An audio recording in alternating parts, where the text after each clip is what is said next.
السلام عليكم حاجي ما وصل أحوالك شلونه؟ يواران هم يواران الدين ما ميتو قرآن أخواني شي باشا شي خراب ناكم جوانا واي دايت في الشم زور رام كتب الدنيا ما تسويش بقيامة ربي شي خوش يقول زي خير داتو قلقلت على بشمي وانا فين بين المغرب والشام ينمو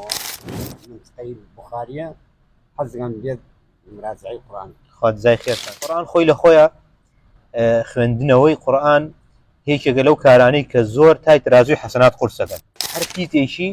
ده حەسەنەیە گەربڕی قول هو الله أحد تەنها ئەو قولە کە دوو پیتە 20 چاکت بۆنس باون پێنج شتت پێ بڵێم لە تای ترازوی حەسەنات زۆر قورسە ئەم پێنج شتە لە تای ترازوی حەسەنات زۆر قورسن یەکەم تەوحید ئەو کەسەی کە بیر و باوەڕێکی پاکی هەبێ خوای گەوری بە تاک و تەنها پەرست بێ خوای گەوری بە تاک و تەنها دانابێ شەریکی وە قرار نەدابێ لە عیبادەتەکانی ئەمە زۆر قورسە وەک پێغەمبەر صلی الله عليه وسلم باسی پیاوێکە کە لە ڕۆژی قیامەتە کە دێت 99 سجل و دەفتەری هەیە هەمووی خراپەیە ئیتر چۆنەری پەل و پۆیشکێ تەواو مەویست و بێئومێد و بێهیوا بێ خوای گەورە فەرمێ یەک حەسەنەیەکت لای ئێمەیە لەناو یەک بیتاقەیەکە کە نووسراوە لا إله إلا الله تەوحیدی بە تەواوەتی جێبەجێ کردووە ڕێک ئەم وەرەقەیە هەرچی سجلەیە ئەیباتە ئاسمانە قورسە دووەم حسن الخلق يعني روج جواني ومعاملة كردن لقال خلق أبزام تشونا يا غمري خاص صلى الله عليه وسلم فرميتي ما من شيء أثقل في ميزان المؤمن من حسن الخلق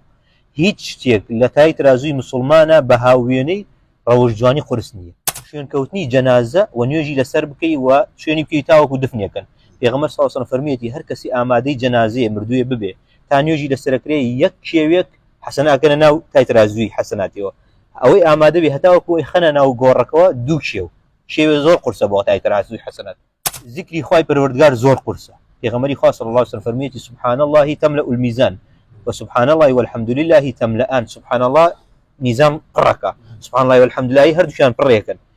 يان فرميتي بخ لخمس ما أثقلهن في الميزان بين شت هي ثانية قرص لا تاي ترازوي حسنات سبحان الله والحمد لله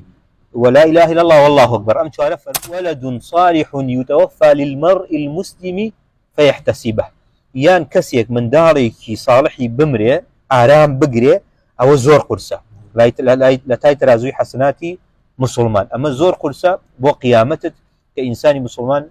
آرام بقري لسر أمشتانا خواهي قولهم لا يكون موفق أبوي كبطوانين خواهي قول